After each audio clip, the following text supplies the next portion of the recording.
He stared at the price tag like it was mocking him. $280 for the cleats, another $120 for pads. His daughter's dream of joining the team wasn't slipping away because she lacked talent. It was slipping away because he couldn't afford it. Before we dive into this story, take a second, drop a comment below telling me where in the world you're watching from. And don't forget to hit subscribe because tomorrow's story will blow your mind. Jack Miller had always told himself that if he worked hard enough, the world would at least let his daughter dream without limits.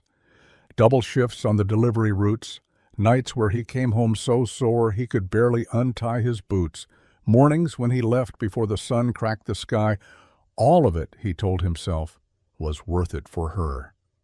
And for a while that story had carried him.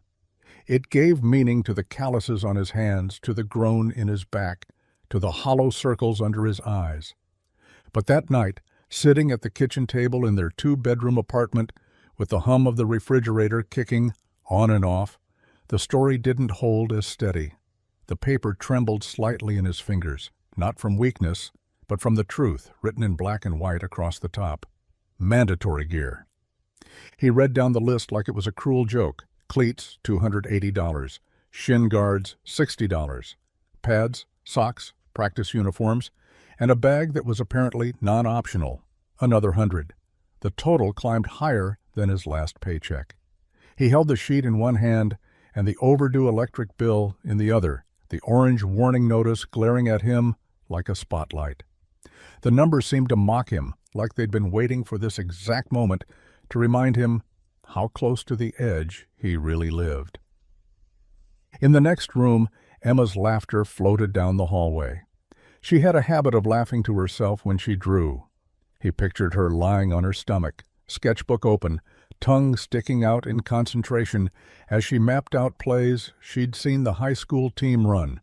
She was 12, all legs and spark, a girl with too much determination to ever sit still. She'd made the team on grit alone, outrunning kids older and bigger, catching the coach's eye, not because she had gear, but because she had fire. Jack wanted to bottle that fire, wanted to keep it burning forever. Instead, he felt the creeping chill of failure slide under his skin. The clock ticked louder than usual. He rubbed a hand over his face, the stubble scratching his palm, and whispered a curse he didn't want Emma to hear. He'd been here before, sitting at this same table with another bill he couldn't pay, another choice he couldn't make right. He remembered Rachel, his wife, laughing across this same table years ago, telling him they'd figure it out together. But Rachel wasn't here anymore. The cancer had taken her fast, and the bills from those hospital nights still arrived in neat, merciless envelopes. Jack folded the gear list neatly, even though he wanted to crumple it, burn it, scream at it. Instead, he tucked it under the stack of bills, as if hiding it there might buy him time. His eyes shifted to Emma's door.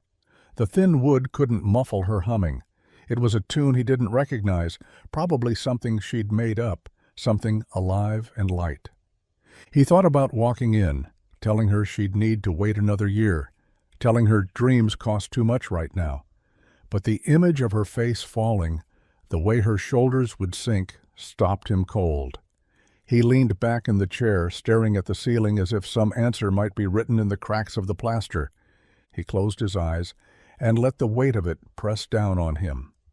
Gas money or cleats, groceries or shin guards, rent or uniforms. He was a father, a provider, a man who was supposed to have answers, but tonight he was just a man caught between love and the math of survival. His phone buzzed on the counter, the screen lighting up with another message from the utility company. He turned it face down. The silence after that buzz was heavy, a silence he knew too well. He thought of the promises he'd made Emma at her mother's grave, promises that, no matter how hard it got, she'd never feel like life had closed its doors on her. From down the hall came her small voice. "Dad, do you think they'll let me play goalie sometimes?" He swallowed hard, forcing his voice steady. "Of course they will, kiddo. You can play anywhere you want." "Okay," she answered softly, satisfied, and her humming started again. Jack pressed both hands flat against the table, grounding himself. He couldn't tell her the truth, not tonight. She deserved her victory, her joy. She deserved more than he could give. He stared at her door, his eyes blurring with exhaustion, and whispered into the quiet, "I can't let you down again." But deep inside, as the fridge kicked on and the bills sat like landmines on the table, he knew the promise was heavier than he could carry alone. The question wasn't whether he loved her enough. He did. The question was how far love could stretch when the world kept asking for more than he had to give. The night wore on, the city outside their window buzzing with life he couldn't afford to join. Inside, one man sat at a table holding on to hope with hands that trembled, and a girl dreamed in the next room, drawing stars around a future she believed was hers. And somewhere between those two truths, the dream and the burden, Jack wondered which one would win. The whistle's sharp trill echoed across the field, bouncing off the chain-link fence and into the suburban evening air. Parents clapped politely, some half distracted by glowing phone screens, others leaning on the hoods of their SUVs with arms crossed, sipping coffee like they were watching another Saturday chore rather than a field of kids chasing possibility. But Coach Riley Bennett didn't see background noise. She saw everything. She moved along the sidelines with the steady stride of someone who had run laps in bigger stadiums, under brighter lights, and in front of crowds that roared instead of murmured. Athletic without trying, elegant without meaning to be, she carried the kind of poise that made people straighten up when she walked by. Her voice cut through the air, firm, encouraging, never raised in cruelty. Parents admired her discipline. The kids admired something else, the way she made every instruction sound like belief. When she called Emma Miller's name, Riley's eyes sharpened. She'd been watching the girl all week. Not the fastest on paper, not the tallest, not the loudest. But there was something behind Emma's runs, a tension in her shoulders, a grit in her jaw. The girl didn't run like she was chasing a ball. She ran like she was outrunning something invisible. Riley had seen that kind of fire before, once in herself, years ago, back when her own cleats bit into the turf and the world felt like something you could conquer if you ran fast enough. "Nice hustle, Emma," she called, her voice carrying just enough to reach the girl's ears but not loud enough to embarrass her. Emma glanced up quickly, then down again, her cheeks flushed not from the sprint but from the weight of being noticed. Riley's gaze shifted to the sidelines, where a man in a grease-stained delivery uniform clapped quietly, almost shyly, like applause was a luxury he wasn't sure he was allowed. Jack Miller.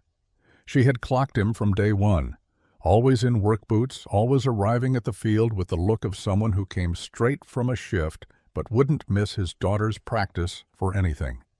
He didn't mingle with the other parents. He didn't laugh loudly at small talk or brag about weekend tournaments.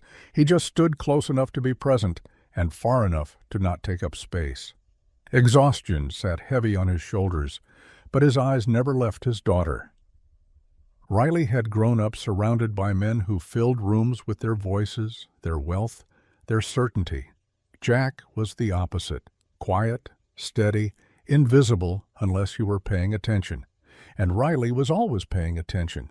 After practice, when most kids bolted to waiting cars and parents shouted reminders about homework or dinner, Riley lingered.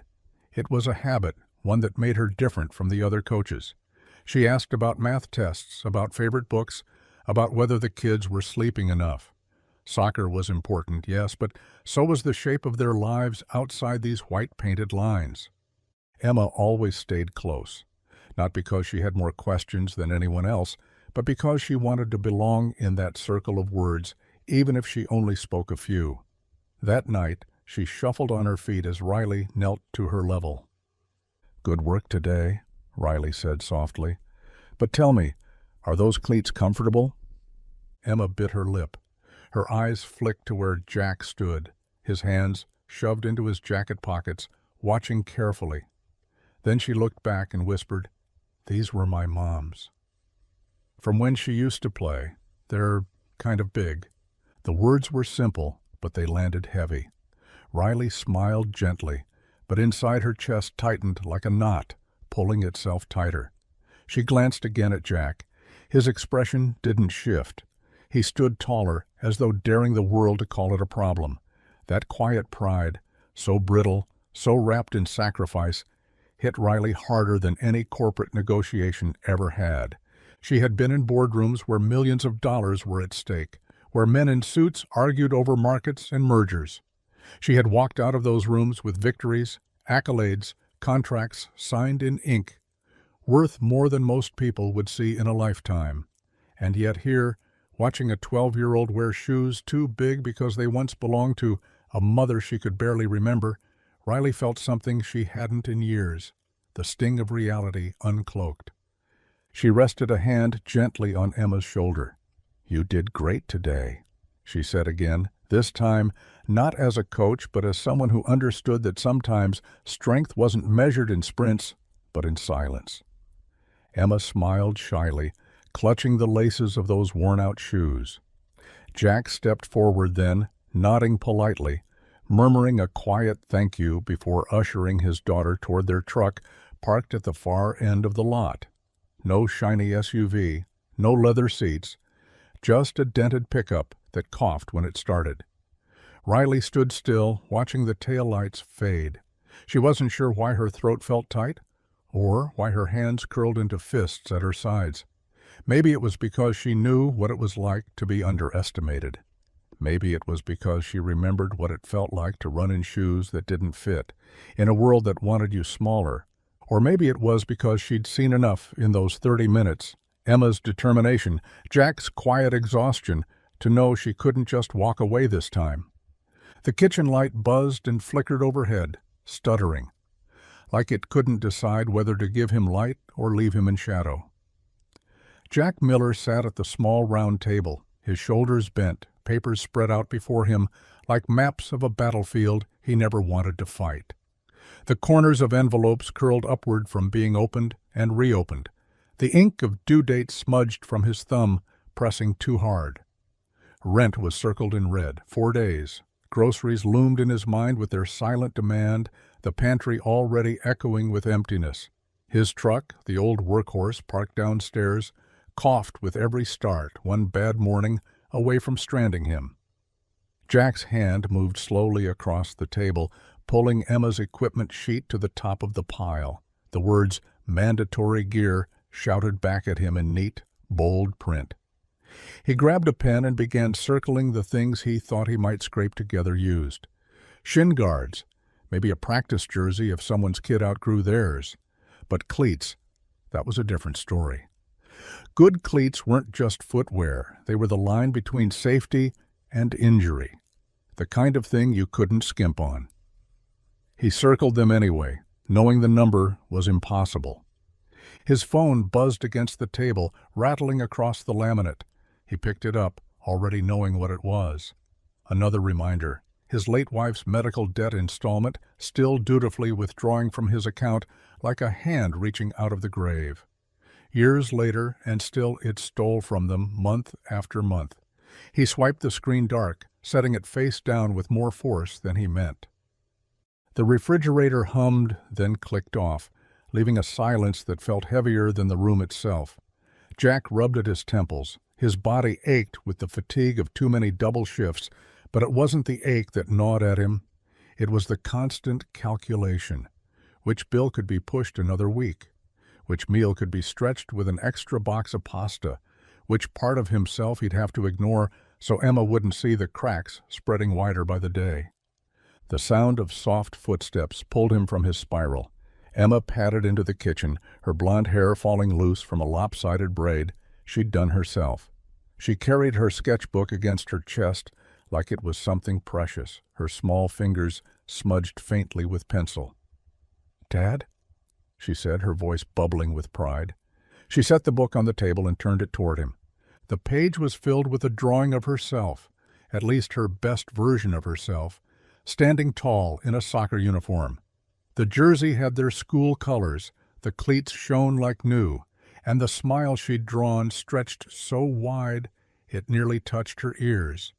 Above her head, She'd scribbled little stars, as if the world itself was clapping for her. "I'll look like this soon. Right, Dad?" Her eyes glittered in the low kitchen light, filled with hope so pure it made Jack's chest tighten.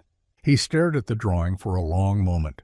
It was beautiful, not because of the lines, but because of what it revealed. Her belief that the future was already hers. That somehow things would line up. That the universe would let her step into this dream without hesitation.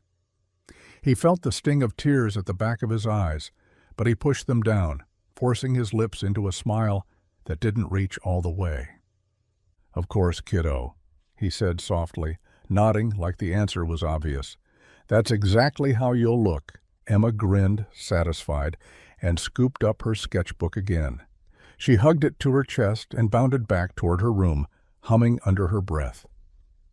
Her door clicked shut gently, leaving Jack alone once more with the table full of bills and the shadow of her dream staring back at him in pencil. The smile fell from his face the moment she was gone. His shoulders slumped, his hands covering his face, fingers pressing into his eyes as though he could hold back the flood rising inside. His voice cracked the silence, raw and quiet.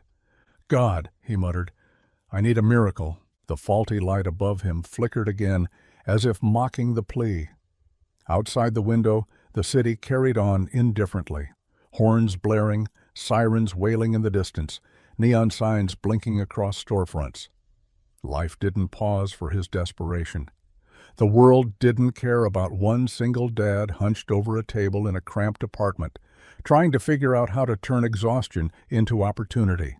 He lowered his hands, staring at the scattered papers, the electric bill, the rent notice, the gear list. Each one demanded something he didn't have. He thought of Rachel, his wife, the way she used to tell him he always found a way. But tonight, staring at the numbers, he felt like the way had run out. In the other room, Emma's laughter rose faintly, a sound so unbroken it nearly split him in two. She believed in him, in the future, in the drawing she'd made. He wanted to believe with her. But sitting there in the humming kitchen, with the weight of the world pressing down, Jack felt the cold truth settle in. Love might fuel you. Determination might keep you standing. But neither of them bought cleats. Neither of them paid bills. Neither of them stopped the world from demanding more than you had to give. The city outside moved on, restless and unbothered, while inside one father sat in silence, waiting for a miracle that refused to come. To the parents who lined the bleachers with steaming coffee cups and folding chairs, Riley Bennett was just the coach. Firm but fair, never raising her voice beyond what discipline required, always making sure every kid felt seen. She crouched to tie stray laces, remembered birthdays, and clapped for small victories as loudly as she did for goals. That's all most people knew. They saw the whistle around her neck, the ponytail pulled tight, the clipboard filled with drills. They never saw the rest of her, the part she kept sealed away like a locked drawer. Behind the whistle and the sunburnt shoulders was a name that carried weight in boardrooms and investor circles: Bennett. Her family had built one of the largest software companies in the country, a machine of algorithms and acquisitions, their fortune stitched into the very fabric of the tech world. Billion-dollar contracts, stock options that multiplied overnight, vacation homes with infinity pools no one swam in. It was a kingdom she'd been born into, expected to inherit. And years ago she had walked away. The decision hadn't been glamorous. It had been messy, loud, a rift carved between her and her parents that hadn't healed. They'd raised her on a steady diet of numbers and expectations, telling her winning meant growth charts and annual reports, telling her leadership meant being the smartest in the room. But Riley had known something they didn't. She had known that her best moments weren't in glass towers, but on green fields. Not in quarterly reviews, but in the whistle of a ball cutting through the air. She could still remember the look on her mother's face the night she'd told them she was done. Shock first, then anger, then something worse, disappointment. So she traded designer suits for sweatshirts, corporate luncheons for sideline snacks. She sold her shares, enough to give her freedom for a dozen lifetimes, and built a simpler life. An old Jeep with a rattle in the engine. Rented a 2-bedroom house with more books than furniture. Her days belonged to soccer fields, to kids who reminded her of everything she loved about the game before adults poisoned it with politics.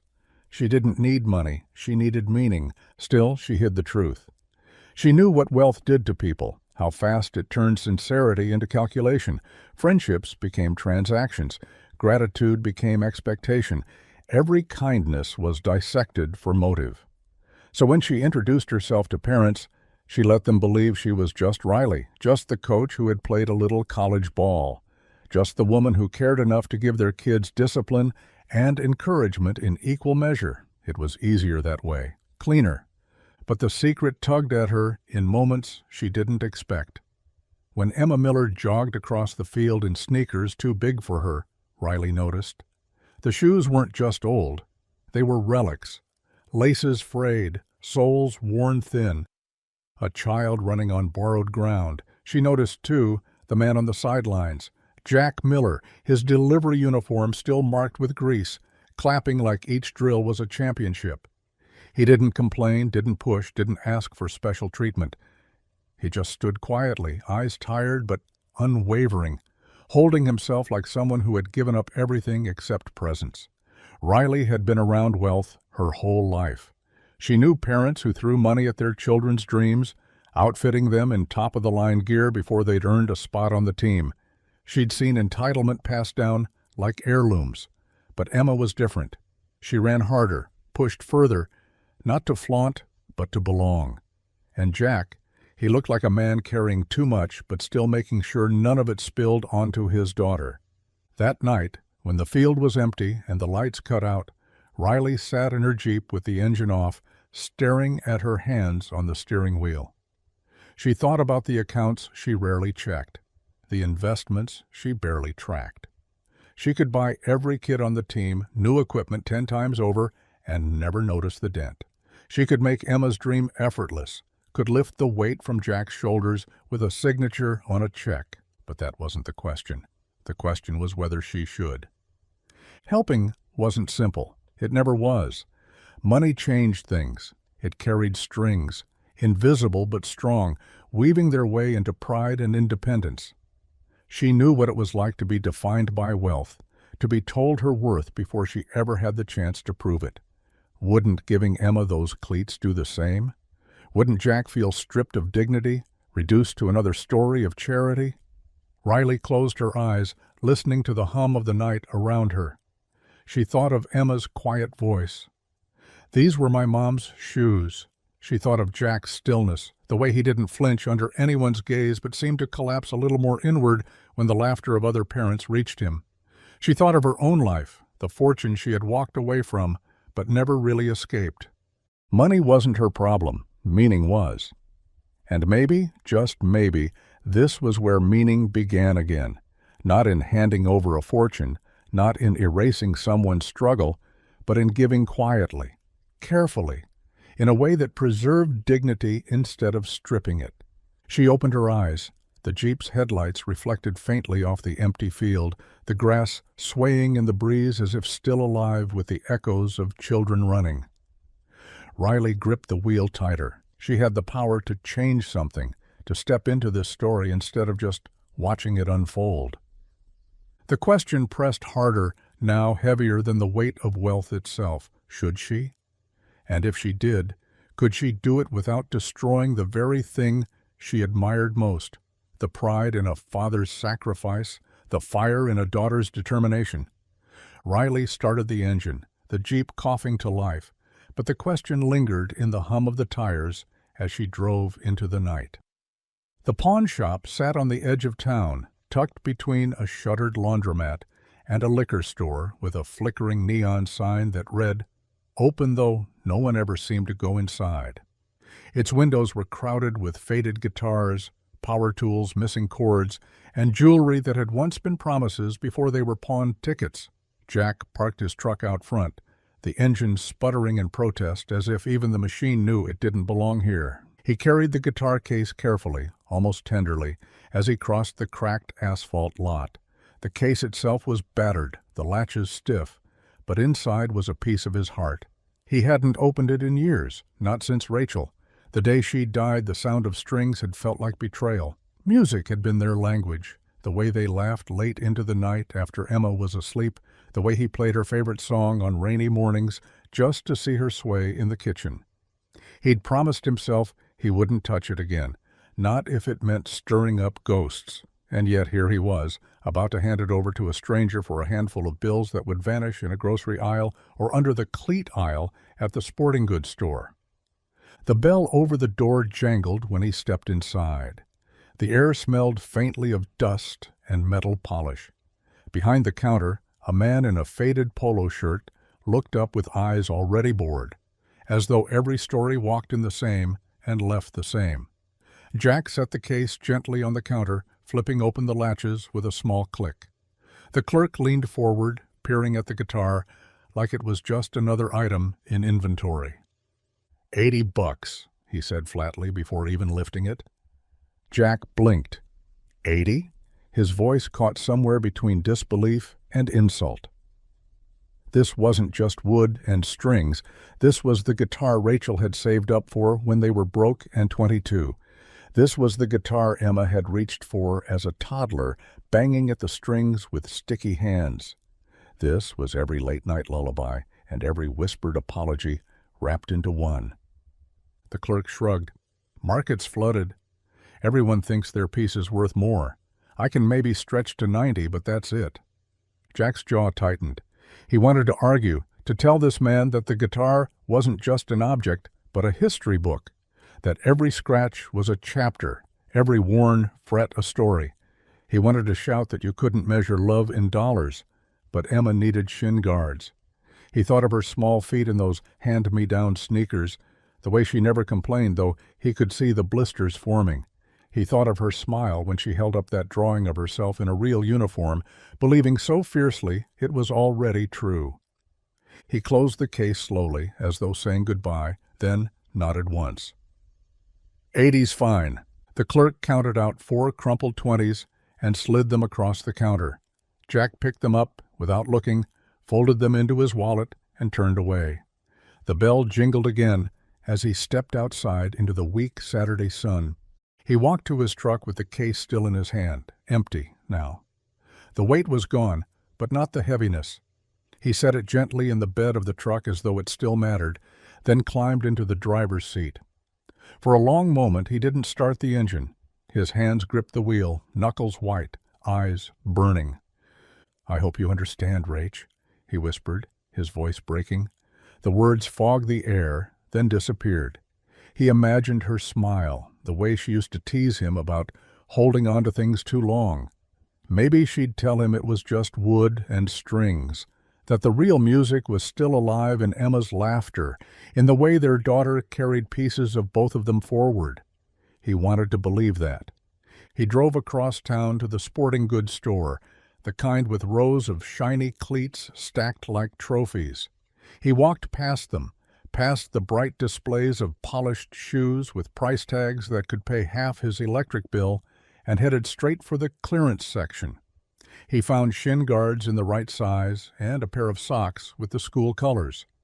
He carried them to the register, handed over the 20s, and watched most of the money disappear. When he walked out, the plastic bag crinkling in his hand, he should have felt relief. He'd managed something. Emma would have gear. But instead the bag felt too light. The cleats, the one thing she truly needed to run safely, to belong without injury, remained out of reach. He looked back at the store window, at the rows of shoes gleaming under fluorescent lights, and felt the weight of defeat settle over him again. Back in the truck, he set the bag on the seat beside him. He stared at it for a long while, listening to the hum of the city around him, the buzz of traffic, the bark of a dog somewhere down the street. It all kept moving, indifferent to whether one man could buy a pair of shoes for his daughter. Jack started the engine, the truck coughing like it might give up any second. He pulled onto the road, whispering under his breath the same words he always told Emma, "We'll figure it out." But tonight, even as he said it, the words felt fragile, like glass ready to break. Emma sprinted onto the field like the grass itself had been waiting for her.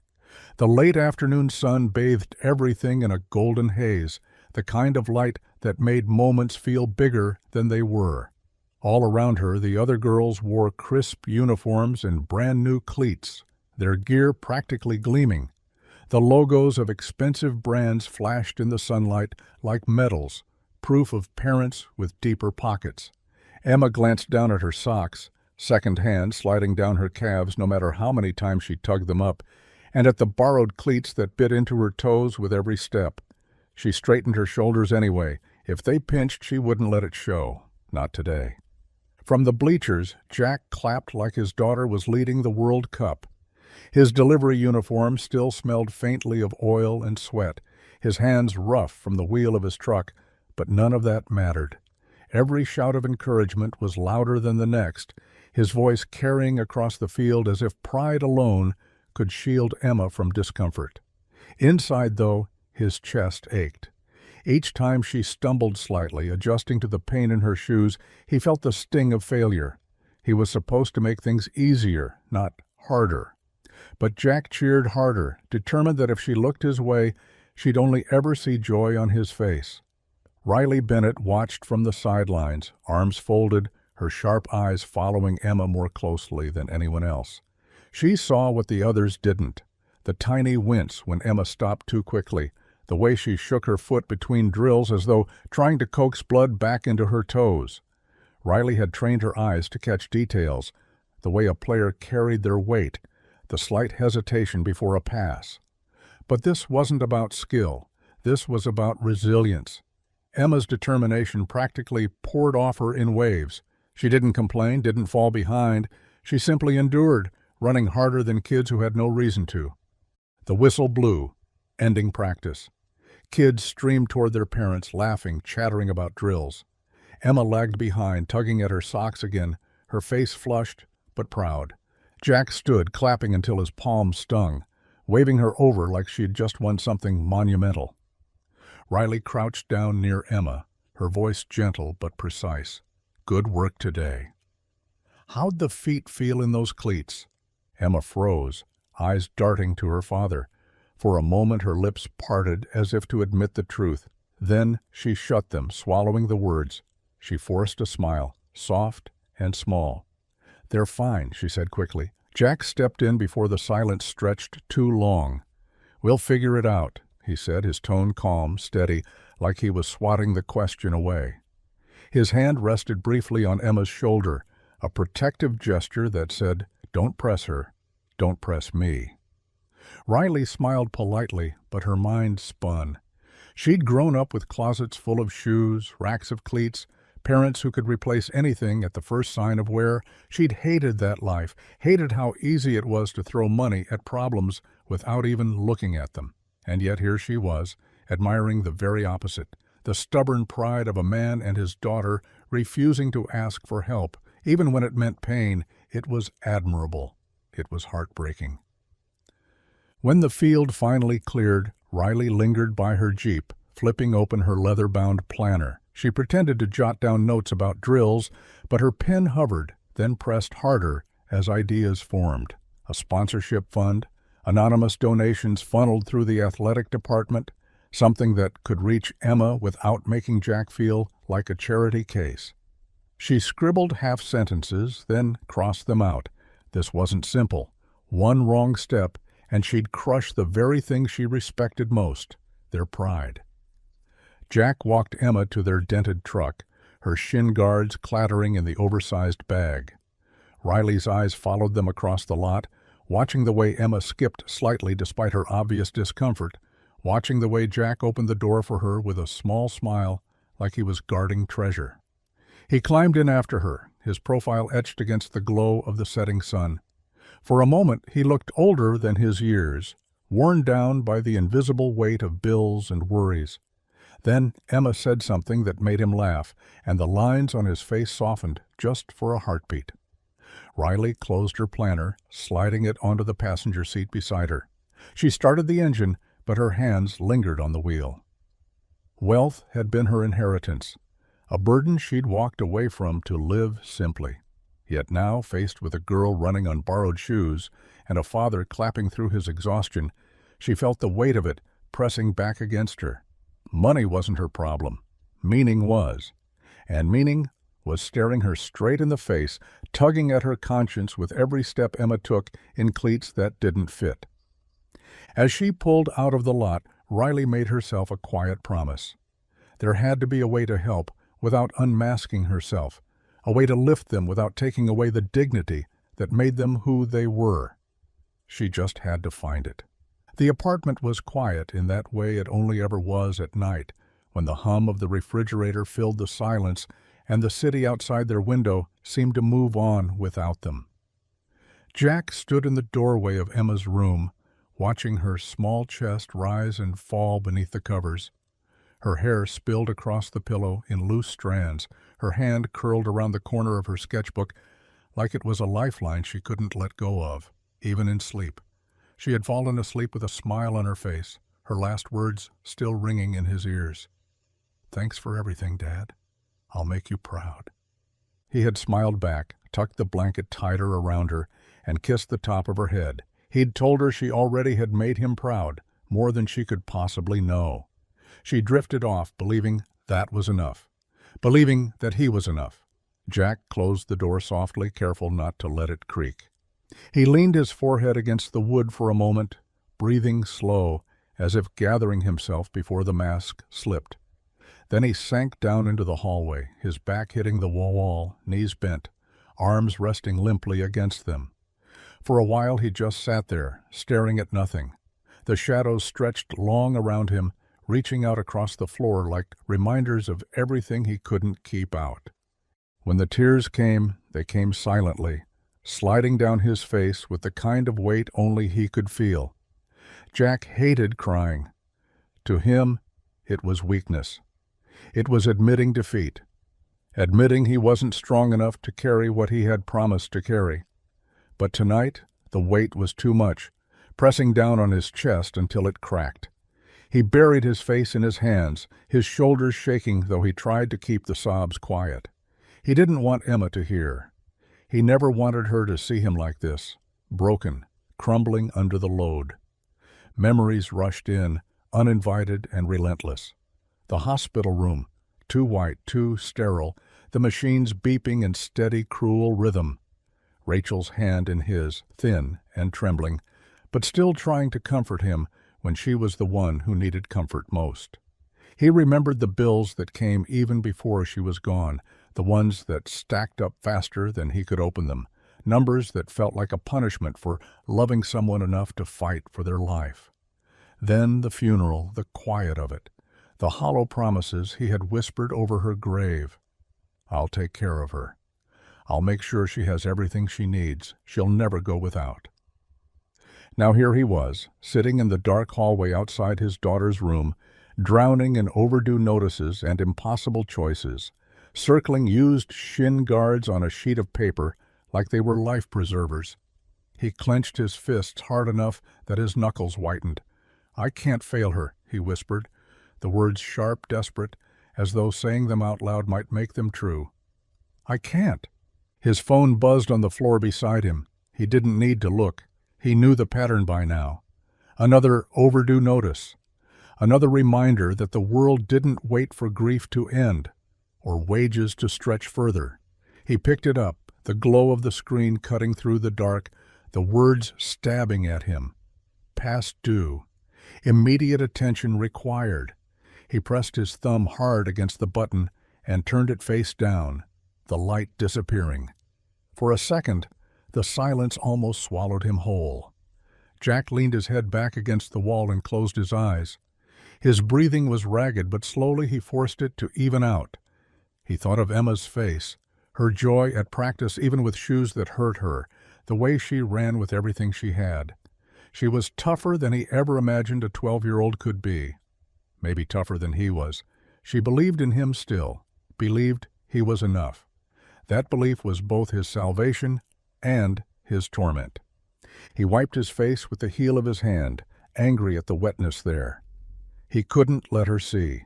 He had to keep the mask on for her sake. Tomorrow he'd go back to work. He'd figure something out. He always did. But tonight, sitting in the hallway alone with the dark, he allowed himself the crack, the weakness, the silent breakdown no one else would ever know about. The refrigerator kicked on again, buzzing faintly, filling the apartment with its steady hum. The world outside kept moving. Inside, one man sat in shadow, holding on to his promises with trembling hands, praying that somehow, love would be enough to make them real. The fire cracked softly, throwing gold and amber light across the small living room. Riley sat curled into the corner of her couch, a mug of chamomile cooling between her palms. Outside, the street was hushed, the only sound an occasional car rolling past, headlights cutting briefly across her blinds before disappearing into the night. The quiet should have comforted her, it usually did, but tonight it felt heavy, like the silence had questions she wasn't ready to answer. Her laptop glowed faintly on the coffee table.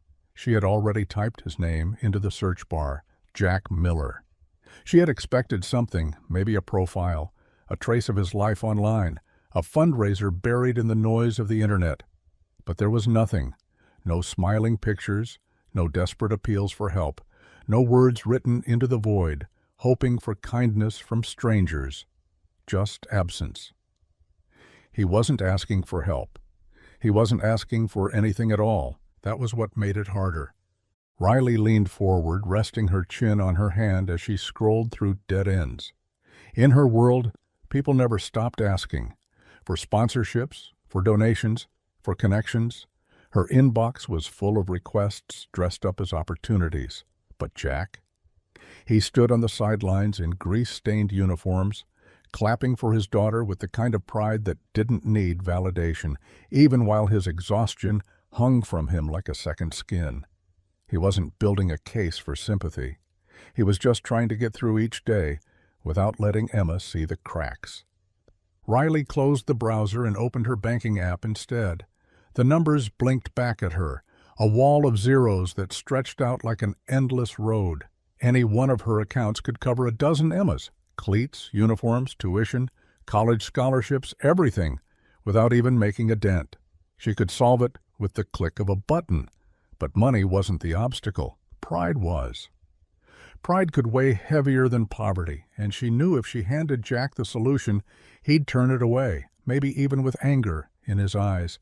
He'd see it as pity, as charity, as an attack on the dignity he had built his life around. She sipped her tea, the warmth sliding down her throat, and thought of her father. His voice was still sharp in her memory, the lessons drilled into her not through love, but through expectation. Never need anyone, never ask. Asking is weakness. He had worn his wealth like armor, a shield against vulnerability. And yet he was the loneliest man she'd ever known, sitting at the head of his empire surrounded by people who obeyed him but never knew him. The richest people are often the loneliest, he had once told her, his words flat, almost proud. At the time, she hadn't understood. Now she did. Loneliness wasn't about being without company. It was about being without need. When you forgot how to need others, you forgot how to let them close.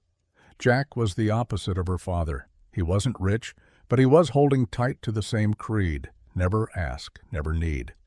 Riley admired him for it, but she also feared what it might cost Emma. Kids shouldn't have to carry their parents' pride on top of everything else.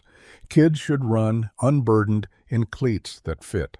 She leaned back, staring into the fire, the flames flickering like fragments of old memories.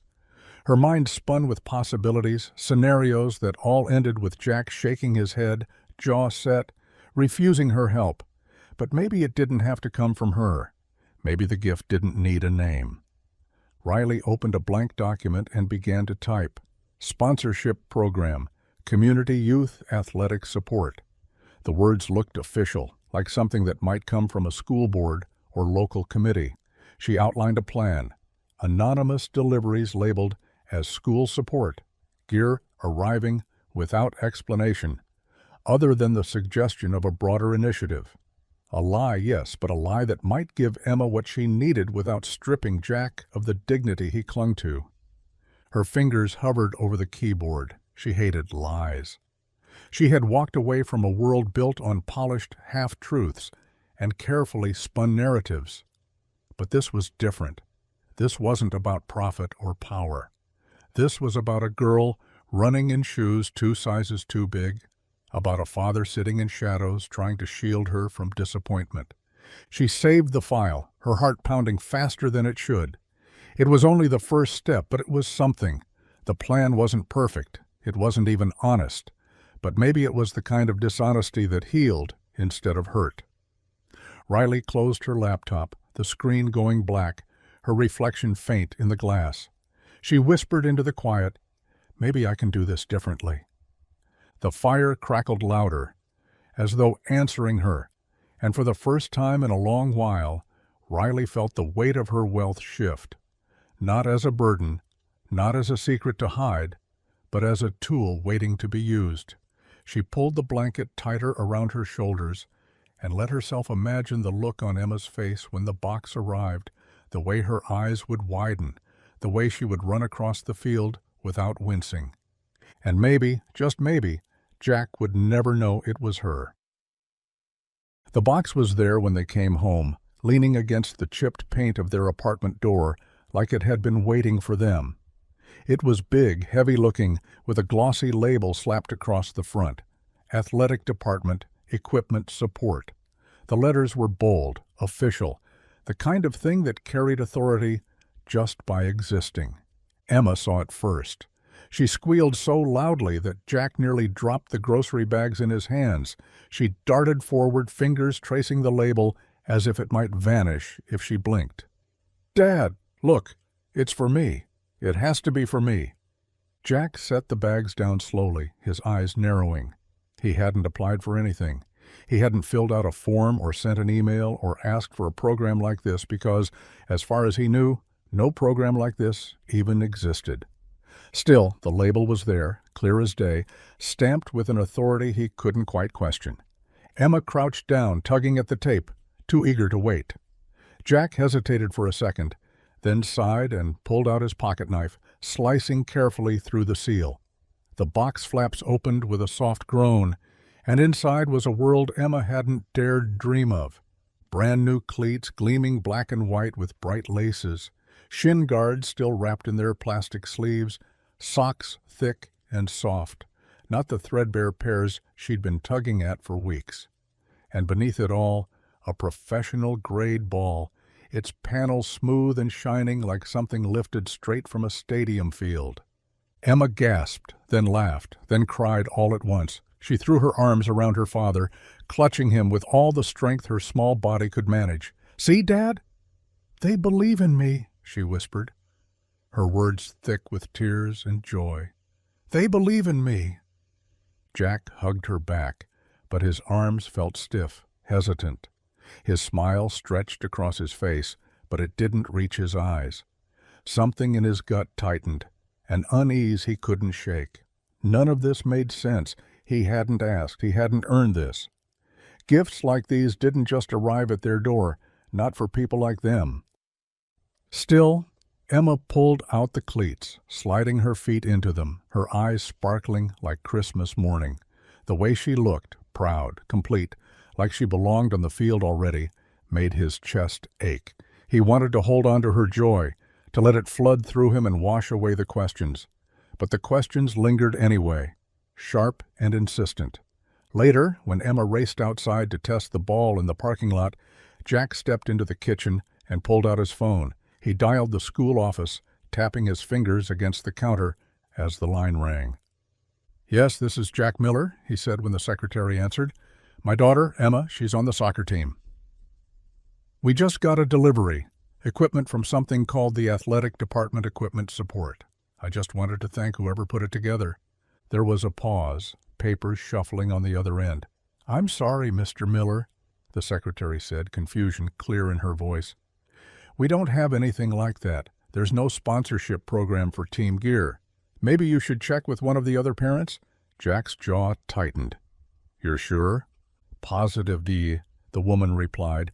"If something arrived, it didn't come from us."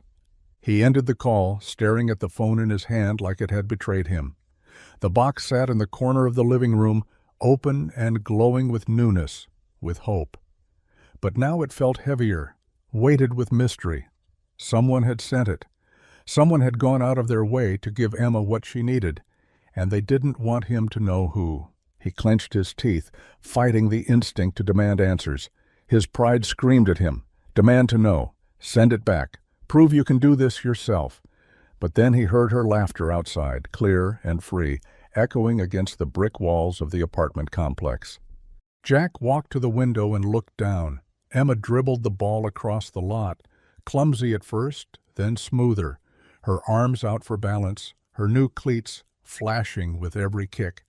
She wasn't thinking about who paid for them. She wasn't thinking about pride or poverty or what was owed. She was thinking only of the game, of the way the ball rolled under her control, of the dream finally starting to feel real. Jack pressed his forehead against the cool glass, exhaling slowly. He could ruin this moment with his questions, with his suspicion, or he could let it be what it was, a gift. However, it had found its way to them. When she looked up and waved at him, her grin wide and unstoppable, Jack lifted his hand and waved back. He forced his smile to steady, not for himself, but for her. For now, joy was enough. The late afternoon sun stretched long shadows across the field, the sound of whistles and sneakers filling the air as the kids wrapped up another round of drills. Parents clustered along the sidelines, chatting idly, some checking their phones, others trading weekend stories. Jack stood a little apart from the rest, hands shoved deep into the pockets of his worn jacket, his eyes never leaving Emma. She was running harder than anyone else, her new cleats biting into the grass. Her laughter carried faintly on the breeze. For the first time in weeks, she looked weightless. But weightless for her meant heavier for him. The box sat like an unanswered question in his apartment, each piece of equipment a reminder that someone somewhere had seen their need and filled it without asking permission. It gnawed at him, gratitude tangled with pride, until he didn't know what to feel. He had replayed the phone call with the school in his head a dozen times, the secretary's voice insisting no such program existed. Whoever had done it wanted to remain hidden, and Jack hated that more than he could admit.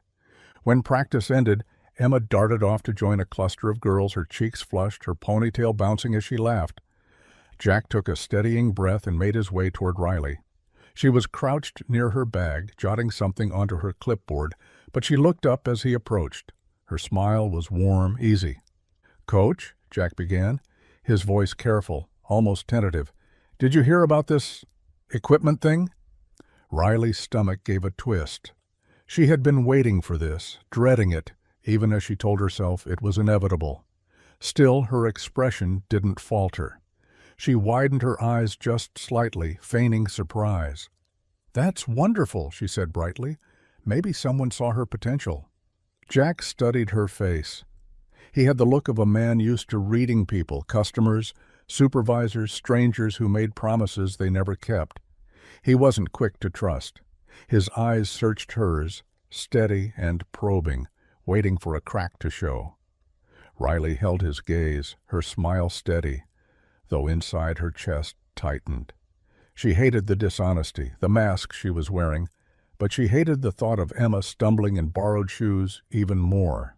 "That right?" Jack said slowly, his tone measured. He gave the smallest of nods, but suspicion lingered in the set of his jaw. He didn't press further, but the silence between them stretched taut, heavy with what wasn't being said. Riley forced herself to look away, glancing toward the field where Emma was still running with her teammates, her new ball tucked under her arm. "She's really thriving," Riley said, her voice softer now. "You should be proud." Jack's mouth twitched, a mix of pride and something darker. "I am," he said quietly. "Always." He looked back at Riley then, his eyes sharp. "But I don't like charity. And I don't like debts." The words weren't aimed directly at her, not yet, but they hung in the air between them like a warning. Riley nodded, her expression neutral, hiding the sting. She understood. Pride could be a fortress, and Jack had built his high, brick by brick, not for himself but for the daughter who trusted him to stand tall. To him, charity wasn't kindness. It was a crack in the foundation. Emma's laughter rang out again, light and unbothered, cutting through the tension like sunlight through clouds. Jack glanced toward her, his face softening in an instant. The fortress was still there, but his daughter was the flag waving above it, the reason he'd fight to defend it no matter what. Riley watched them both, her clipboard forgotten in her hands. She had seen countless kids on countless fields, but something about Emma, and the man who clapped the loudest even when the world gave him nothing to clap for, made her want to risk the lie. She told herself it wasn't charity, it was protection, a way to make sure a little girl's dream didn't collapse under the weight of her father's pride. Jack nodded once more, polite but reserved, before turning to call Emma over. Riley stood there, smiling faintly as though nothing had passed between them, but her heart thudded harder than it should. She hated lying. But watching Emma beam as she jogged toward her father, shiny cleats flashing in the fading light, she told herself the lie was worth it, for now. The Saturday air buzzed with the sound of whistles, sneakers tearing across turf, and the rhythmic thump of soccer balls being passed back and forth. Parents dotted the sidelines in folding chairs and camping stools, coffee cups in hand, their conversations rising and falling like background noise. Jack stood apart, as he always did, arms crossed, eyes locked on Emma. She was running drills, her new cleats flashing with every stride, her laughter carried faintly across the field. For the first time in a long time, she looked like she belonged. But belonging always came with a price, even if you didn't know who was sending the bill. "Funny how some kids get golden treatment," a voice muttered, just loud enough to carry. Jack's head turned. Mark Anderson, the father of a boy who played midfield, leaned back in his chair with a smirk tugging at the corner of his mouth. He wasn't looking at his own son. His eyes were fixed squarely on Jack, the sneer unmistakable. "Must be nice," he added, as if he were talking to no one in particular, but his tone was aimed like a dart. Jack's blood boiled instantly, heat rising in his chest, his hands clenched into fists at his sides. He wanted to bite back, to defend his daughter, to defend himself. But years of swallowing his pride had taught him something bitter. Sometimes silence was the only way to survive. So he said nothing. He stared straight ahead, jaw tight, pretending he hadn't heard. But Riley had. She stepped closer, clipboard in hand, her eyes narrowing. Her voice was even but sharp enough to cut. "Emma earned her spot," she said firmly, every word carrying across the quiet stretch of parents. Mark scoffed, leaning forward in his chair. "Yeah, sure. With brand new gear she magically got overnight. Must be easy to impress when the playing field isn't so level." A few parents shifted in their seats, murmurs rising, the kind of sound that meant they weren't sure whether to nod in agreement or shrink back into the background. Jack's heart pounded in his chest. He wanted to speak, wanted to tell them all that Emma's fire had nothing to do with cleats or gear, that she had run in shoes 2 sizes too big and still kept pace. But the words stayed stuck in his throat. Riley, however, didn't hesitate. She turned her full attention on Mark, her calm eyes suddenly flashing with steel. "Maybe," she said, her voice steady and deliberate, "you should spend less time counting other people's blessings and more time supporting your son." The silence that followed was immediate and heavy. The chatter of parents died. The sound of the kids' drill seemed distant, muffled under the weight of the moment. Mark's smirk faltered, his mouth opening as if to argue, but nothing came out. His face flushed, and he looked away, pretending suddenly to be very interested in the play unfolding on the field. Jack blinked, stunned. For weeks he had seen Riley as calm, composed, the kind of coach who handled everything with grace. But now for the first time he saw something different, a flash of fire, a willingness to step into a fight he had been too tired, too wary, to start. Their eyes met briefly, just long enough for Jack to feel the ground shift beneath him. She hadn't done it for recognition, hadn't done it to score points with anyone else. She had done it because she believed in Emma, believed in her enough to shut down anyone who dared diminish what she'd earned. Emma's laughter rang out again from the field, her voice cutting through the tension like sunlight through clouds. Jack exhaled slowly, the weight in his chest easing just a fraction. He didn't say anything to Riley, he couldn't find the words, but for the first time in a long while, he felt something he hadn't let himself feel. He felt like maybe they weren't standing alone. The morning broke bright and sharp, the kind of crisp air that made everything feel bigger than it was. Jack woke earlier than he needed to, pacing the apartment while Emma ate her cereal in silence. Her sketchbook lay open on the table beside her, a half-finished drawing of herself in uniform with stars scattered around her head. She didn't say much, but her foot tapped nervously under the chair, and every few seconds she glanced at the clock like it might change something. By the time they pulled into the school lot, the place was alive. Cars lined the street, families carrying chairs and coolers, voices buzzing with excitement. Banners flapped against the fence, painted with names of players in bold, messy letters. Jack gripped the steering wheel a little tighter. He'd promised himself he wouldn't let his nerves spill over, but his heart had been pounding since sunrise. On the bench near the field, Emma bent to tie her cleats, fingers fumbling just slightly. She whispered so softly he almost didn't hear, "For you, Mom." She tugged the laces tight and stood, her face set like stone. Jack swallowed hard and blinked fast, his vision blurring for a moment. He took a deep breath and found a seat in the front row, elbows on his knees, eyes locked on the patch of grass where his daughter was about to fight for her dream. The whistle blew, sharp and commanding, and everything burst into motion. Emma sprinted forward, her ponytail flying behind her, her legs pumping with a determination that made Jack's throat tighten. She wasn't the fastest on the field, not the strongest either, but she played with something else entirely. Every block was fierce, every pass precise, like she was pouring every ounce of herself into the game. Jack shouted until his voice cracked, clapping until his palms stung. He didn't care how he looked or sounded. His pride drowned out everything else. Parents around him cheered for their kids, but Jack was louder, his voice carrying above the crowd, as if sheer volume could push Emma forward. The ball came her way near the second half, rolling clean across the field, and for a heartbeat the world seemed to hold its breath. Emma caught it with the inside of her foot, drove it forward, weaving past two defenders with surprising grace. She planted, swung, and sent the ball flying toward the net. The goalkeeper lunged, hands outstretched, but the ball slipped past by inches, hitting the back of the net with a satisfying thud. The field erupted. Parents jumped to their feet, clapping, shouting, horns blaring from somewhere in the stands. Jack was already up, his body moving before his mind caught up. He leapt from his seat, arms high, shouting his daughter's name like she'd just won a championship. Tears streamed freely down his face, not from despair this time, not from exhaustion or fear, but from something brighter, sharper, pride, pure and overwhelming. On the sideline, Riley stood still, her clipboard forgotten at her side.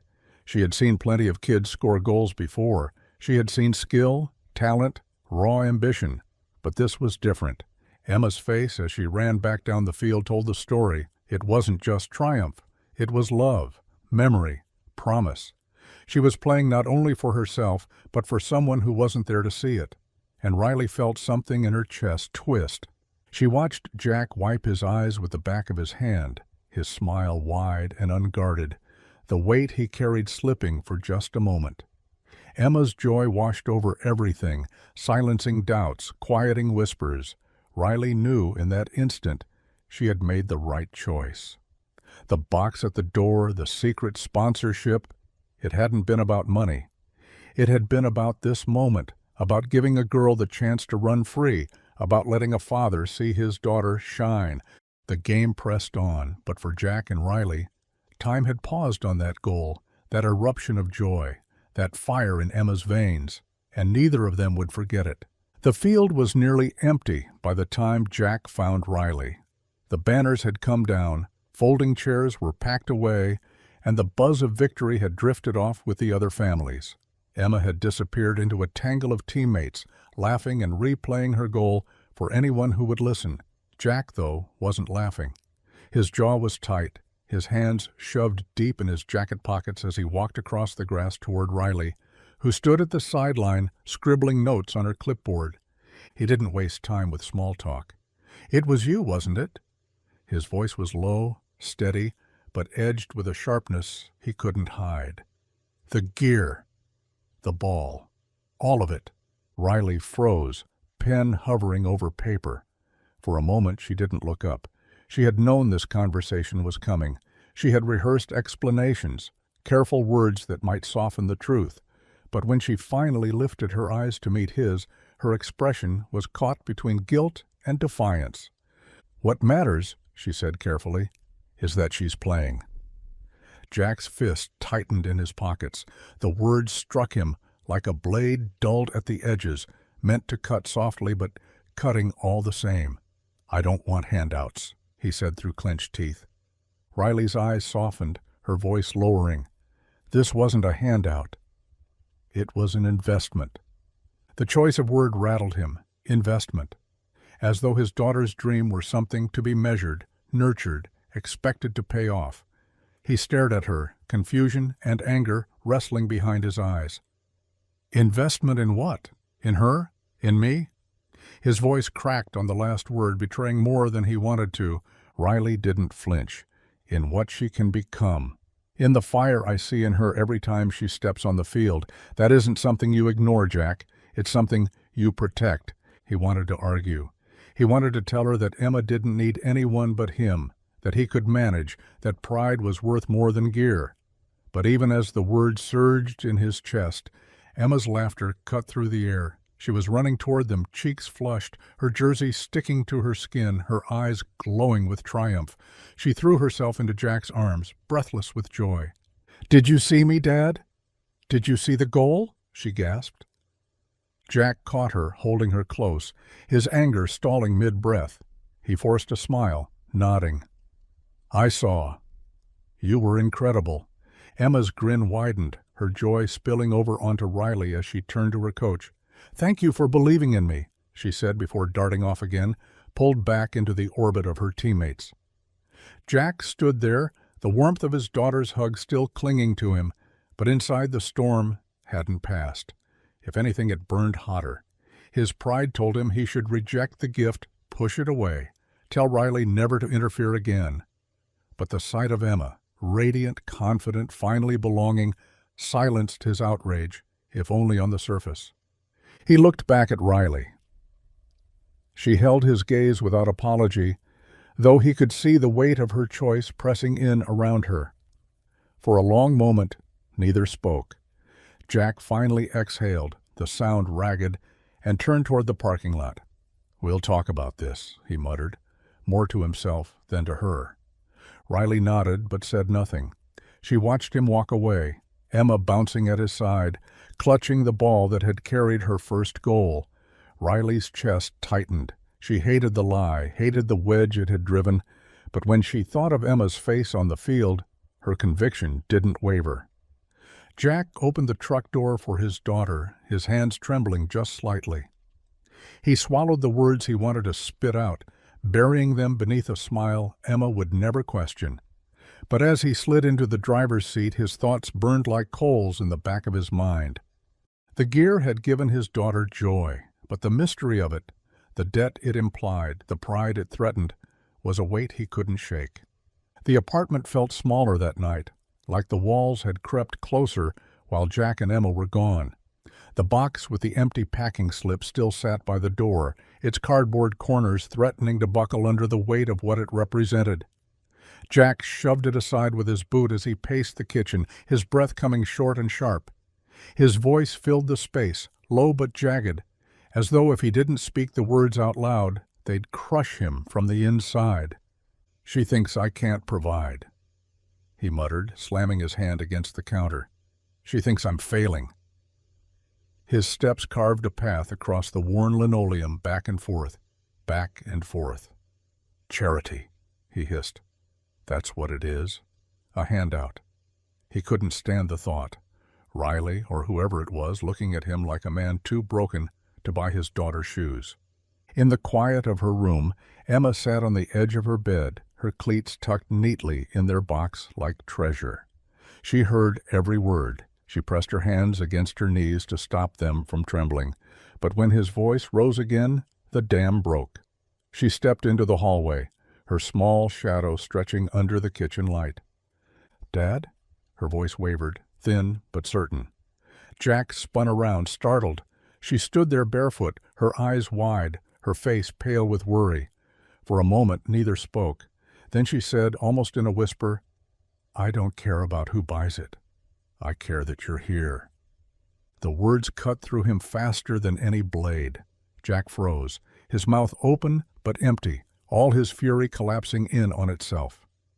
He stared at her, this 12-year-old girl with more wisdom in her small body than he felt in his 42 years. She didn't care about where the gear came from. She didn't care about the pride that gnawed at him every day. She cared that he was here, that he showed up, that he stayed. His chest ached as he crossed the room in 2 strides, scooping her into his arms. She was getting taller, heavier, but still she fit against him like she always had. He buried his face in her hair, whispering apologies into the soft crown of her head. "I'm sorry, sweet pea. I'm so sorry." Emma clung to him, her small arms wrapping tight, her face pressed into his chest. "You don't have to be perfect," she murmured, the words muffled but sure. "You just have to be my dad." Jack held her tighter, his throat burning with the weight of everything he hadn't said. He wanted to promise her again, the way he had after Rachel died, that she would never go without. But the truth pressed down on him. She already had gone without. Maybe not in love, but in ease, in certainty, in the kind of carefree childhood she deserved. He could never undo that. All he could do was be here, fully, even when it wasn't enough. When she finally drifted back to sleep, curled beneath her blanket, her cleats still in their box beside her bed, Jack lingered in the doorway. He watched her breathe, steady and even. Her face softened into peace. He wanted to believe that was enough. Later, lying in his own bed, the ceiling above him felt like an interrogation. He stared at the cracked plaster, hearing Emma's voice on a loop. "I don't care about who buys it. I care that you're here." He thought of Riley, her calm eyes, her fire when she defended Emma against Mark Anderson, the way she carried herself like she saw more than she ever said. Maybe she had been right. Maybe accepting help wasn't weakness at all. Maybe it was grace, disguised as generosity. Maybe dignity didn't mean shutting the world out. Jack turned on his side, closing his eyes, but sleep didn't come quickly. He carried Emma's words into the dark, fragile, and luminous, like a light he didn't know he needed. The discovery came by accident. Emma was curled up on the couch one evening, her sketchbook balanced on her knees, her tablet glowing faintly beside her. She was supposed to be looking up soccer drills, but curiosity had tugged her into a rabbit hole. She had typed Coach Riley Bennett soccer into the search bar, hoping for an old highlight reel, maybe something she could copy to sharpen her footwork.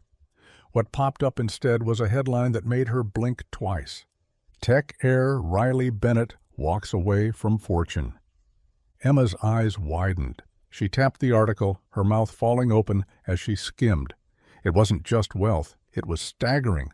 A family empire built on software, stock options worth millions, boardrooms and gala photos, Riley's name tied to companies she'd never even heard of. She gasped softly, then scrambled off the couch. "Dad," she called, holding the tablet out like it was evidence in a trial. Jack dried his hands on a dish towel as he walked over, half distracted, but when his eyes landed on the screen, the blood drained from his face. The article was long, but the words leapt out at him. Inheritance, heir, fortune, empire. And right there in the center of a photograph was Riley, younger, polished, standing beside people who looked like they hadn't worried about bills in generations. Emma looked up at him nervously. "Did you know?" Jack's throat tightened. He shook his head slowly, his mind racing. The puzzle pieces clicked all at once. The anonymous box, the sponsorship that didn't exist, the careful way Riley avoided explaining too much. It all made sense now, too much sense. The next day he found her on the field after practice, the sun low and the kids already gone. She was packing cones into a mesh bag, her hair falling loose from its tie, when his voice carried across the grass. "You're wealthy?" She froze, the bag slipping from her hand, cones scattering across the ground. Slowly she turned to face him. Her eyes met his, steady but guarded, like someone bracing for a blow. She nodded once, quietly. "Yes, but I didn't want that to define me." Jack let out a bitter laugh, running a hand over his face. "Define you? You sent us cleats and a ball and God knows what else because you didn't want it to define you?" His voice was low but hard, every word pulled taut. Riley stepped closer, her expression softening. "Jack, listen." "Why us?" He cut in, his chest tightening, the question sharper than he meant it to be. "Why my daughter?" "Why me?" Her voice cracked, and for the first time since he'd known her, she looked fragile. "Because I saw myself in her," she said.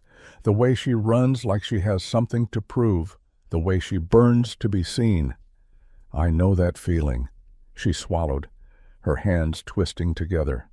"And I saw you." Standing there every day, exhausted, still clapping for her like she was the only thing that mattered, fighting to keep her dream alive, even when it's breaking you. I couldn't walk away from that. Jack shook his head, torn between gratitude and betrayal, pride and relief. The truth pressed against him from both sides. He wanted to thank her. He wanted to shout at her. He wanted to reject the help and cling to his pride, but he also wanted to fall to his knees and admit how much it meant.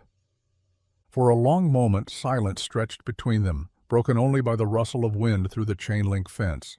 Riley's eyes shone, but she didn't look away. Jack finally exhaled, the sound rough, and looked down at the grass. "I don't know what to do with this," he admitted, his voice softer now. "With you, with all of it." Riley nodded, her lips trembling just slightly. "You don't have to know. Just let her play, let her dream. That's all I wanted."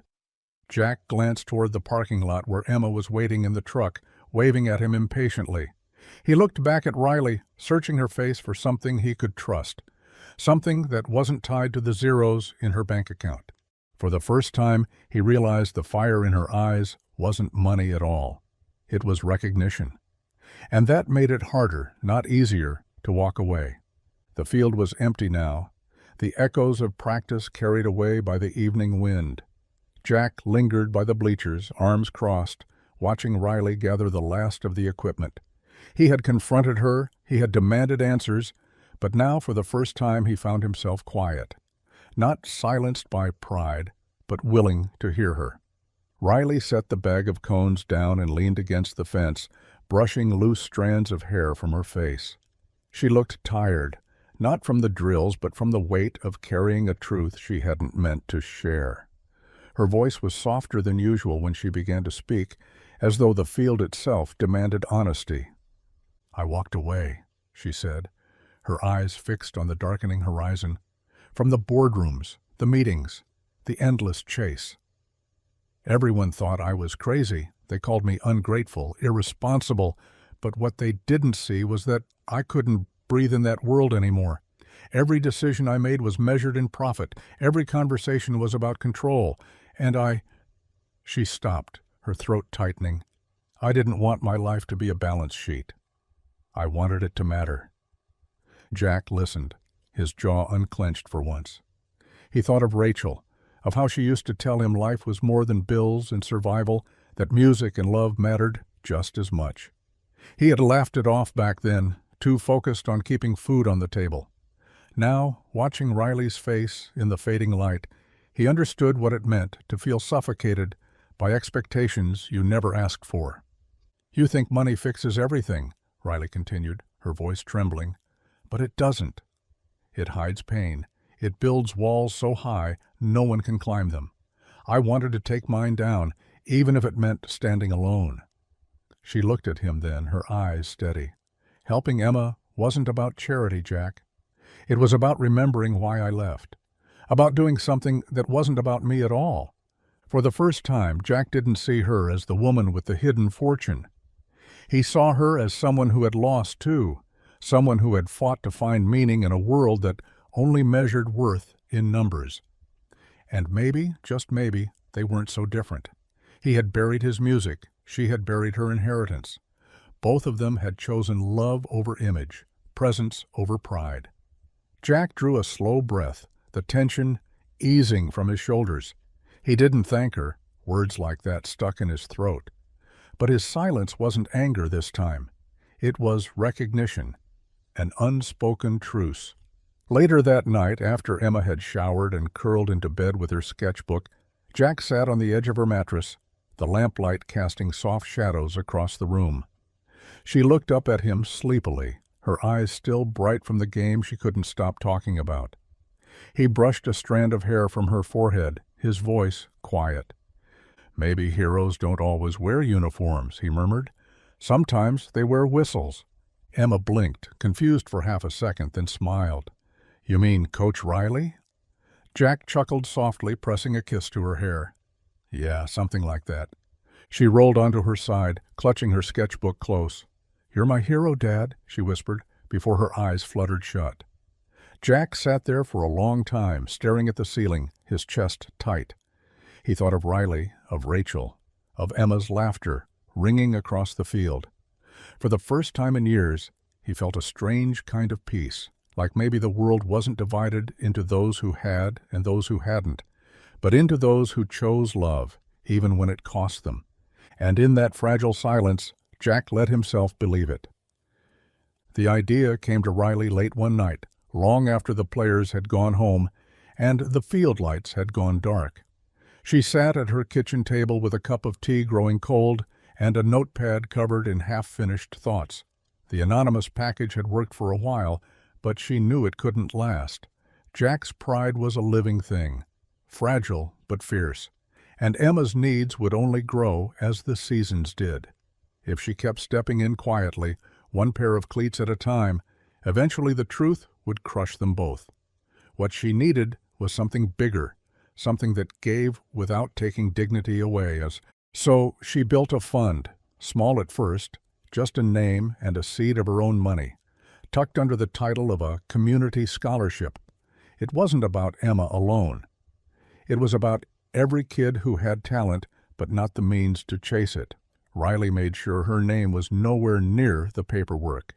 The credit went to the school, the community, the kind of faceless generosity that made it easier to accept. She smiled when the bank account was finalized, not because of the zeros in it, but because she knew it would grow into something no parent would have to explain away.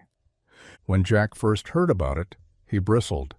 He crossed his arms, shaking his head, muttering words like charity and handout under his breath. The idea of Emma's dream being paid for by someone else left a sour taste he couldn't swallow. He paced the living room, the word scholarship burning holes in his chest. "She doesn't need saving," he said to Riley when she explained, his voice low, tight. "She needs a father who can stand on his own 2 feet. It was Emma who broke through. She sat at the kitchen table, her sketchbook open, a half-drawn field covering the page. She looked at him with those wide, unflinching eyes that always reminded him of Rachel. "Dad, what if this helps kids like me? What if it helps someone else not lose their dream?" Her words landed like truth always did, with a sting and a tenderness all at once. Jack sat down across from her, his hands rough against the smooth table. He wanted to argue, to protect his pride, but looking at her, he realized she wasn't asking for protection. She was asking for possibility. That night, he relented, not because he stopped caring about dignity, but because he finally understood it wasn't about him, it was about her. About every child whose parents worked themselves to the bone and still came up short. Pride couldn't outweigh the chance to give his daughter wings. The scholarship grew faster than anyone expected. Riley's quiet fortune fed it steadily, though no one knew it came from her. Parents began to whisper about the anonymous generosity, about how maybe their little town was luckier than it knew. Kids who might have slipped away from the field because of a price tag stayed. They ran, they played, they dreamed without the same shadows Emma had known. For Jack, it was a slow transformation. The first time he signed Emma's name on the scholarship form, his hand trembled. It felt like surrender.